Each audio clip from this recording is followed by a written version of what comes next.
Rudra, all-arms brigade in the major tri-service Trishul exercise on the western front with the Pakistan. Army may upgrade its cold start doctrine to cold strike. This can facilitate swifter and greater offensive thrust into the enemy territory. This was showcased by the Rudra Brigade under the 12 Konark Corps with integration of all fighting arms backed by combat support and logistics during Akhand Prahar drills. The army formulated its proactive conventional war strategy called Cold Start Doctrine after its strike formations under Operation Parakram took almost a month to mobilize at the border launch pads against Pakistan in the wake of terror attacks in Parliament in December 2001. By that time, Pakistan had shored up its defences and the US also had jumped in to pressure India against launching any cross-border attacks. Pakistan, which does not have a no-first-use nuclear policy like India, brandished its short-range Nasr and other nuclear-capable missiles as an effective counter to the cold start conventional military strategy. Since then, the army has refined its strategy for faster mobilization for multiple but limited offensives into enemy territory under the nuclear overhang. Now, the army is converting a few of its over 250 single-arm brigades into Rudra all-arm brigades with integration of infantry, mechanized infantry, armour, artillery, air defence, engineers, signals and drone units along with logistics and combat support elements. A lot of people are saying, what is the difference between cold start and cold strike? Unlike cold start's focus on seizing and holding territory for negotiation, leverages cold strike prioritizes rapid paralysis of enemy's response mechanism. Cold strike synchronizes land, air, cyber, space and electronic warfare assets for faster, sharper, limited objective campaigns. Cold strike does not wait for an act of war, it elevates threats of terror to trigger preemption. I am joined by Lieutenant General Shaukin Chauhan, former DG Assam Rifles, on this issue of cold strike. Sir, to the benefit of our viewers, please differentiate how this doctrine was formulated and what does it do in context of present circumstances. Good evening, Karthik. You've actually just said this. It's important to understand why we shifted to cold start and why from cold start we actually are moving to cold strike. Now, at the core of this, the Indian approach is it's built about on certain these idea streams. The first is that we must make Pakistan pay for its terror strikes. We must do it fast before political pressure for restraint kicks in. We have to keep this operation below nuclear thresholds, especially since Pakistan enunciates certain red lines. It keeps signaling these red lines. We must have an ability to do deep thrust, threats to major communication axes, armor breakthroughs. But here, Karthik, the focus is on time, not territory. We have to break the strategic paralysis cycle. And as you're aware, Karthik, we had got trapped into the cycle of an attack on us, then an outrage, then we would mobilize, then there'd be international pressure on us, and there'd be no action. So this cold strike thinking is actually aimed to break this cycle by shifting from month-long mobilization to units already deployed, already ahead, ready to go plans. As you're aware that before I became the Director General of the Assam Rifles, I was the GOC of one corps, which is the Strike Corps. And during the time when I was the GOC on Strike Corps, we practiced what we called the cold start. That means an ability to move and mobilize faster. But here you're not mobilizing. You're using integrated battle groups already ready with the pivot corps to go in and hit Pakistan at the earliest. That's the entire issue of why we have desegregated our first strikes from the large strike corps that will eventually go inside Pakistan to these agile IBGs. Once again, integrated battle groups. So the idea is move faster, hit faster, do it before Pakistan can threaten and do it before any other situation happens. Okay. We have to go in for localized shallow thrusts, not large thrusts, quick ingress and outgress, minimum signature. I know. So, I met you in Delhi Yes. during that time in which Operation Parakram was written in Yes. great detail. So I would like to know from you, sir, which are the lessons India learned from Operation Parakram that have shaped Rudra? That's a very good question, Karthik. The same thing happened in Parakram. There was outrage. Then the entire Indian Army or the Indian Armed Forces mobilized. For years, we were on the line of control, waiting for the government to say, "Okay, go ahead and carry out the battle," as we should have, because they'd hit up the parliament. But the fact is that we didn't, because there was a lot of international pressure on us, and then eventually this huge mobilization for 2 years came to nothing, because we came back to our cantonments. The IBGs will not wait for all this. They will strike. The idea is, once again, it's not territory, it's time. We hit them in time. The thrusts are minimal. The ingress route might happen in the first 3 hours, less than 3 hours. Just hit and come back.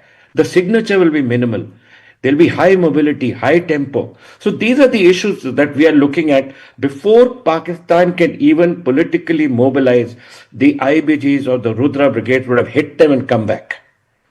And that's the whole idea, that we retain the control of the battle. We retain control of the narrative. We are able to get in before anyone can say anything. Because once we are sure that Pakistan has done this, without waiting for any threats, go and hit them and come back. That's the whole idea. So a long time back, I had a conversation with you, and you told me, Kartikeya, that traditionally the concept of wars have been around holding territories. Yes. Or annexing territories. So is the concept of holding, annexing territories dead in modern warfare, sir? It's not dead, because Russia is holding on to territory it has gained from Ukraine. It is holding on to the entire area east of the Dnieper River. So territory is not dead. It's always going to be one of the reasons you're going into war, capture of territory. But the issue is, in between Pakistan and us, there is no declared war. Pakistan carries out a terrorist attack.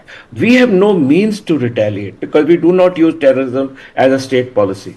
So using our Bhairav units, using our Rudra Brigades, we are able to do this in a clear manner of using our armed forces to carry out these threats.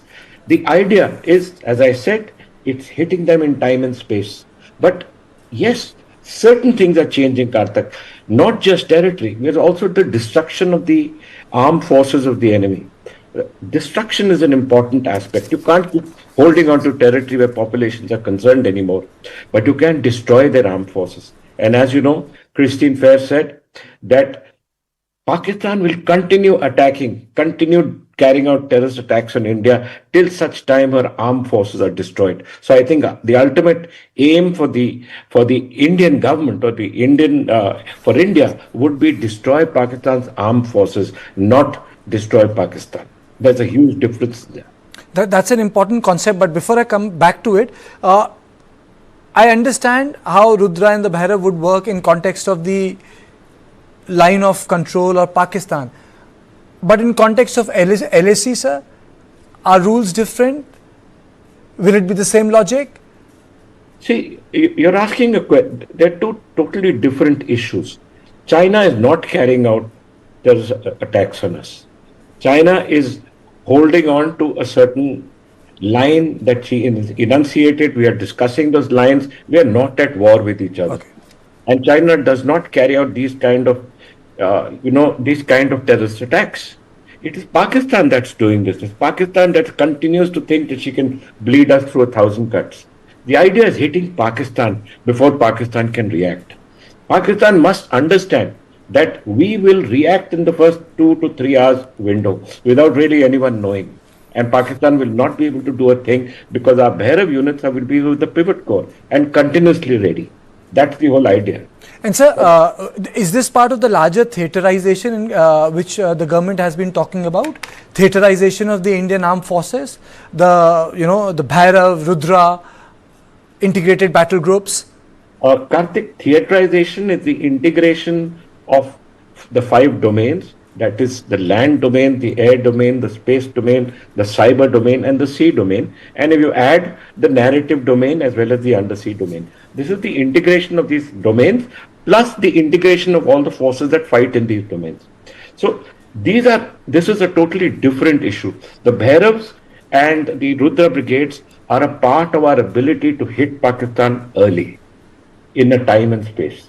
This we can do even in the current structure without waiting for theaterization. And Theaterization will help us improve the command and control. It will help us improve our ability to strike. It will help us strike faster because three services don't need the orders. Only one theater commander needs to be told to carry out, and he can utilize all his resources and coordinate those resources much better if he is the coordinating commander. And before, sir, I let go of you, in context of Operation Sindoor, which has been paused, how important is this cold strike posture, from cold start to cold strike?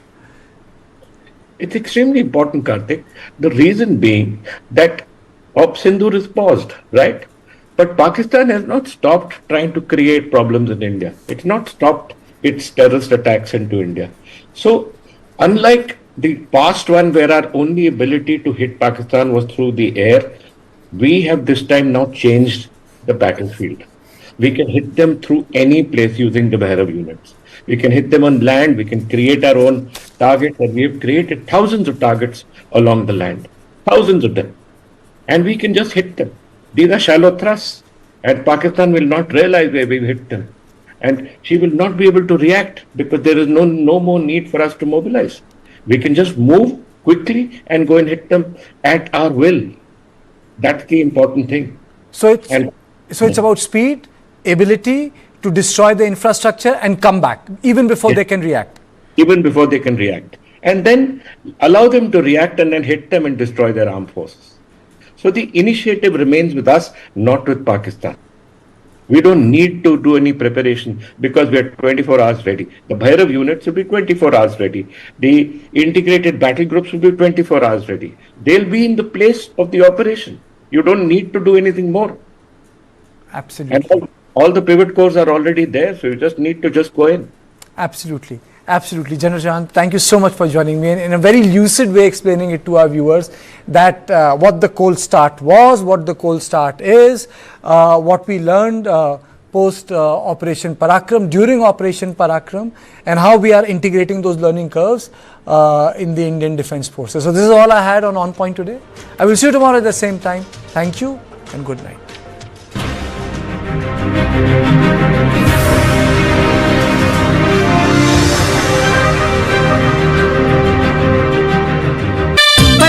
खेलता है, झूलता उछलता है, दौड़ता कभी कभी दौड़ कर आता है, आगे आगे बढ़ता है इंडिया।